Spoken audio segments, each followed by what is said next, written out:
বলতে হবে, কারণ তারা শিক্ষা ও গবেষণা ইনস্টিটিউটের শিক্ষার্থী শাহরিয়ার আলম সাম্য হত্যার প্রতিবাদে স্লোগানে উত্তাল ঢাকা বিশ্ববিদ্যালয় ক্যাম্পাস।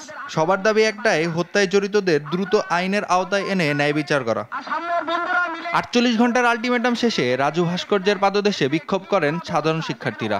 তাদের অভিযোগ, ঘটনার প্রায় 5 দিন পেরিয়ে গেলেও জানা যায়নি রহস্য।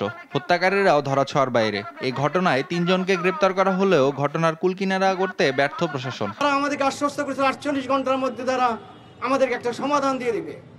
আজকে এখন 12টা বাজার 20 মিনিট বাকি আছে। আমরা জানতে চাই আমরা কি সমাধান পেলাম? আমাদের শিক্ষার্থীর অবস্থান কোথায়? শিক্ষার্থীদের আন্দোলনে সংহতি জানান বিশ্ববিদ্যালয়ের উপাচার্য ও শিক্ষকরা। বিচার না হওয়া পর্যন্ত আন্দোলন চালিয়ে যাওয়ার কথা জানান তারা।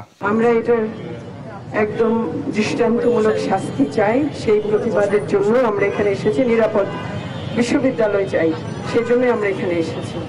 এ সময় রাজনৈতিক দলাদলির ঊর্ধ্বে থেকে সুষ্ঠু বিচারের লক্ষ্যে সবাইকে ভূমিকা রাখার আহ্বান জানান উপাচার্য।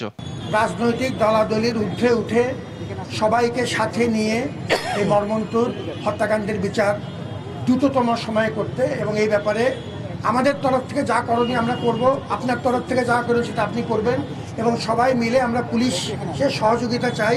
আমরা এখন পর্যন্ত গতকালকেও যা দেখেছি, পুলিশ কিছু অগ্রগতি করেছে। এ সময় সিসিটিভি ফুটেজ পর্যবেক্ষণ করে অপরাধীদের দ্রুত আইনের আওতায় আনার দাবি জানান সাম্যের পরিবার।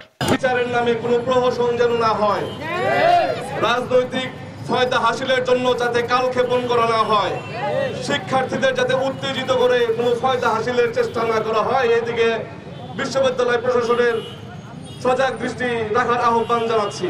সমাবেশ শেষে সাম্য হত্যাকাণ্ড তদন্তে অগ্রগতি না থাকায় অবহেলার অভিযোগ তুলে শাহবাগ থানা ঘেরাও করেন সাধারণ শিক্ষার্থীরা। সাম্য হত্যার ন্যায় বিচার নিশ্চিত ক্যাম্পাসকে নিরাপদ রাখতে সব ধরনের ছাত্র সংগঠনের সহাবস্থান জরুরি বলেও জানান শিক্ষার্থীরা। নাইম আফসান, দেশ টিভি, ঢাকা।